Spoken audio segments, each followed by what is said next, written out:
This female has had a very successful career in the Metro Detroit area, but she's had struggles just like you and I, and you probably can recognize her voice. Mark Wahlberg on Ellen yesterday telling this great story about how he confronted the DJ at the daddy-daughter dance he went to recently at his daughter's school. That is Shannon Murphy from Detroit's #1 morning show, Mojo in the Morning. I never wanted to do radio. I had no aspirations of doing this whatsoever. So I was bored one summer and did an internship at a radio station that doesn't exist anymore. It was 93.1 DRQ. I don't know if you remember that from way back in the day, but I interned for Jay Towers and his morning show. And I was like, okay, it's fun, it's cool.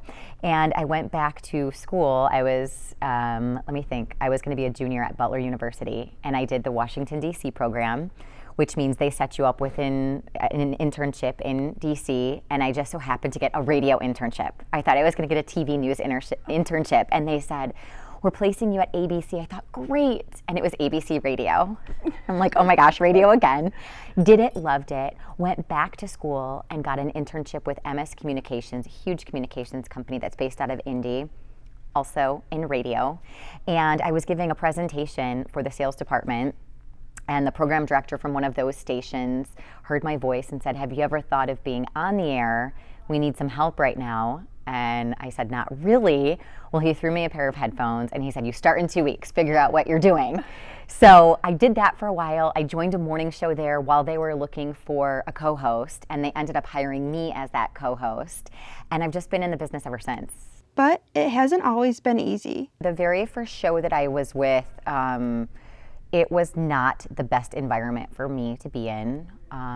One of the show members was a pretty toxic person. I think he was just going through a tough season of his life, but I put myself in this situation that I knew in my heart of hearts was not healthy for me.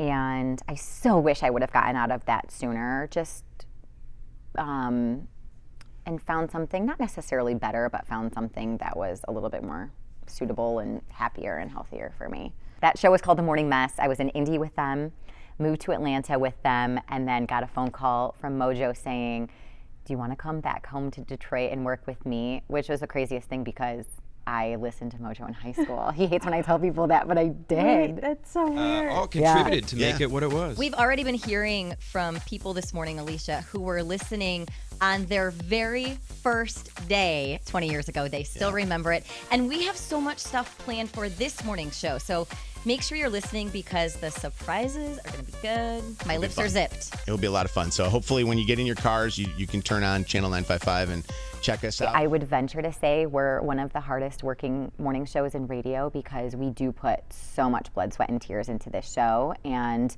are very planned out, and we live our lives as an open book, and we're not afraid to share a lot of what's happening in our lives. And I think that's what makes us so relatable and so successful. You kind of went through a time where you were like, didn't know really what your worth was or like what role you played. Yeah, that was tough. You know, that's one of the challenges of what we do is you are living your life out on the air. So listeners get to be a part of, you know, the celebratory times when I announced I was getting married or having babies. And they also are there for when you're feeling like really yucky. The past 14, 15, 16 months of my life have been really, really challenging in so many different ways. I have struggled with my purpose, my identity, my role as a friend, as a sister, as a mom. I have struggled so much in my marriage, and I have had the lowest lows ever. Just was not feeling like my normal self. There were also some things going on behind the scenes. I was getting divorced and I couldn't share yet. And so there was that, and there were just all of these things that I felt like I'm being so inauthentic because I'm faking that I'm happy every day and perky and like nothing's wrong. And that's doing such a disservice to all of the people, especially women who listen to us and to me. And so I just wanted to kind of be honest and say, look, I'm struggling with a whole bunch of stuff. So if I'm not myself, there's a reason. And I do want to keep it somewhat personal, but just know if you're, you know, not waking up every day, like in a great mood and ready to take on the day, I totally feel you. And what was the response? It was really overwhelming. In a really positive way, and also in a really jarring way. And I say that because I had so many people that I knew, friends and family members, who reached out and said, I'm experiencing something similar, or I did, or I have this going on in my life, and I've been too scared to share because I'm afraid of, people judging me, or a rumor being started, or whatnot. So I felt very supported, and it also felt really good to know that I wasn't alone, that I got thousands of emails, Meredith, which was really cool because I was feeling not great about myself and just different things that were happening in my life, and the power of the people who listen to us every morning really lifted me up when I needed it, big time. And what was like the biggest takeaway or lesson, I guess, from that? To not be afraid to share.